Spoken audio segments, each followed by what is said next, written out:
Donald Trump just got some very bad news and literally moments ago was rushed away to the hospital for the second time this year. And Donald Trump's bad news comes in the form of the Nobel Peace Prize. And by the way, sorry, as you can see here, I'm at home, but I wanted to bring this to you as soon as I could because there's a lot happening. I'm sure there's going to be more that drops later this day, so I wanted to get it out right now. But the Nobel Peace Prize was not awarded to Donald Trump despite his truly pathetic attempt to try to get it. And I understand why he didn't get it. Now, the Nobel Peace Prize folks were asked why, and here's what they had to say. Why didn't Trump get the Nobel Peace Prize? The award only goes to people of courage and integrity. LOL. Also, sorry, when you are waging war against your own citizens, I don't think that deserves a Nobel Peace Prize, to be completely honest. And I wouldn't be surprised if Donald Trump, being the petulant child he is, decides to start 5 more wars around the country and around the world.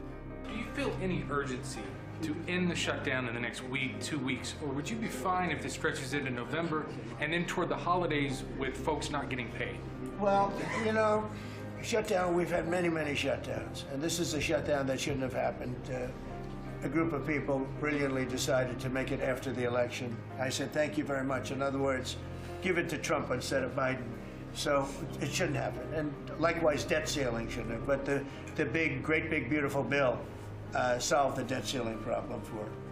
Is there a point where you would reach out to all parties? What's happening in the shutdown, though? Honestly, can I put it in plain words for you? And you're a smart guy, so you all understand, but a lot of people don't. The Democrats are getting killed on the shutdown because we're closing up programs that are Democrat programs that we were opposed to. So we're being able, and they're never going to come back in many cases. So we're being able to do things that we were unable to do before. So we're closing up programs that are Democrat programs that we wanted to close up or that we never wanted to happen, and now we're closing them up. And we're not going to let them come back. The Democrats are getting killed. So listen, Trump is almost 80. Trump's the oldest person ever to be sworn in as president. It is not really newsworthy that an obese 79-year-old gets tired and has to sit down. That's really not that notable, other than the fact that they pretend it's not happening. The story is the hypocrisy and the degree to which every allegation ends up being a confession. Sleepy Joe Biden is tired. Trump is visibly exhausted and regularly falls asleep in public events. Joe Biden speaks and doesn't make any sense. That was true. Biden was a terrible communicator. But Donald Trump regularly drops word salads so impenetrable that we don't know what he's talking about. The accusations end up being confessions, and so that's double standard number 1. And then you get to double standard number 2, which is the media coverage of it. I said Biden should not run for re-election. After the June 27th debate, I said this is now so bad that he's going to have to get out. I acknowledged even in 2020, Biden's debate performance was a mere shadow of 2012 against Paul Ryan.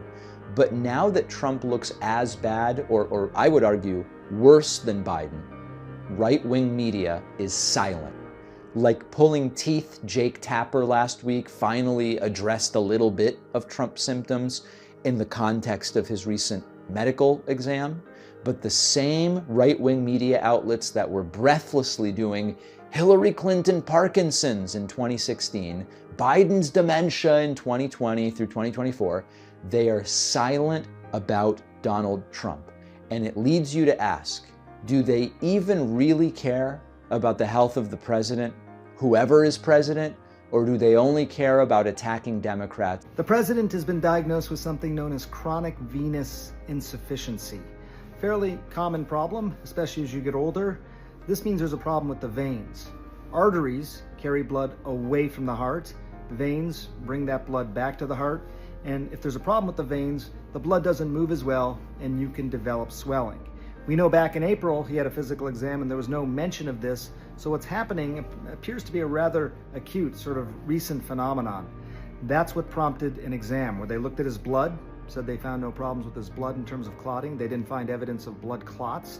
They looked at his heart to make sure that it was beating the blood normally, pushing the blood through the body normally, and it appears to be. So at that point, they made this diagnosis of venous insufficiency.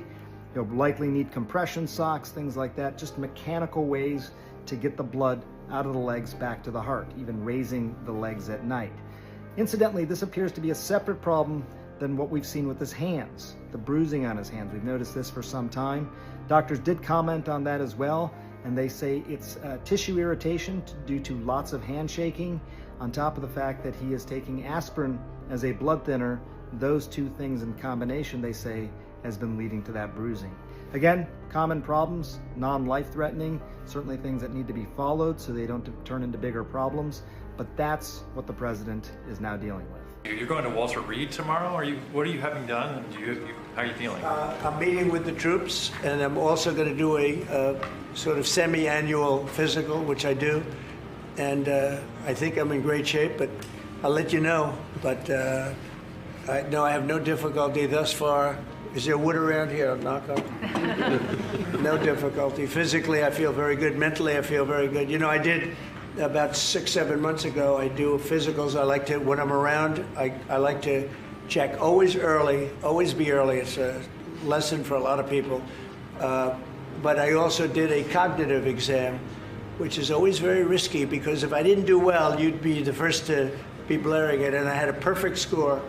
And one of the doctors said he's almost never seen a perfect score. I had a perfect score. I got the highest score, and that made me feel good. Kelly Levitt just addressed the president's health. What did she say? What should we know? Well, this is striking in the sense that any updates on a president's health are noteworthy and newsworthy on its face. So what she is saying is that the president has a chronic insufficiency of blood flow, and this has been exhibited in the president noticing some swelling in his ankles, also addressed bruising on his hands. There have been photos that have circulated on social media showing the president's hands, back of his hand with makeup, and in some instances people noting the size of his ankles, an apparent degree of swelling. And so they acknowledge mild swelling in his lower legs is what they describe it. They say through,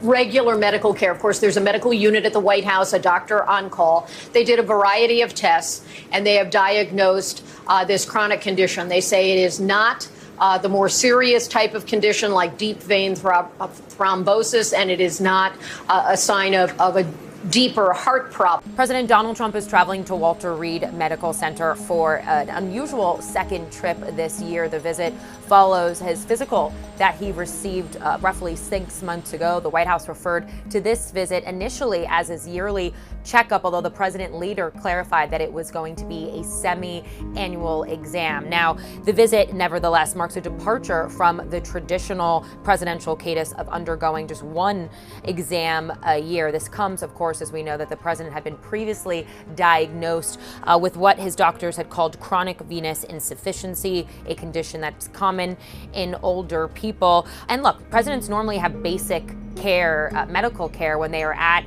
the White House. They often go to Walter Reed for more extensive exams and procedures. How did you find out over the weekend that you were dead? You see that? No. People didn't see you for a couple days. 1.3 million user engagements as of Saturday morning about your demise. Really? You didn't see that? I have heard, it's sort of crazy, but last week I did numerous news conferences, all successful. They went very well, like this is going very well. And then I didn't do any for 2 days, and they said there must be something wrong with him. Biden wouldn't do them for months. You wouldn't see him. And nobody ever said there was ever anything wrong with him, and we know he wasn't in the greatest of shape. No, I heard that. I get reports. No, I was very active over the weekend. They also knew I went out to visit some people at the club that I own, pretty nearby on the Potomac River. And no, I've been very active actually over the weekend. I didn't hear that one. That's pretty serious stuff. Well, it's fake news. It's just it's so fake. That's why the media has so little credibility. I knew they were saying, like, is he okay? How's he feeling? What's wrong? I said, I just left. And it's also sort of a longer weekend, it's Labor Day weekend. So I would say a lot of people know I was very active this Labor Day. I had heard that, but I didn't hear it to that extent.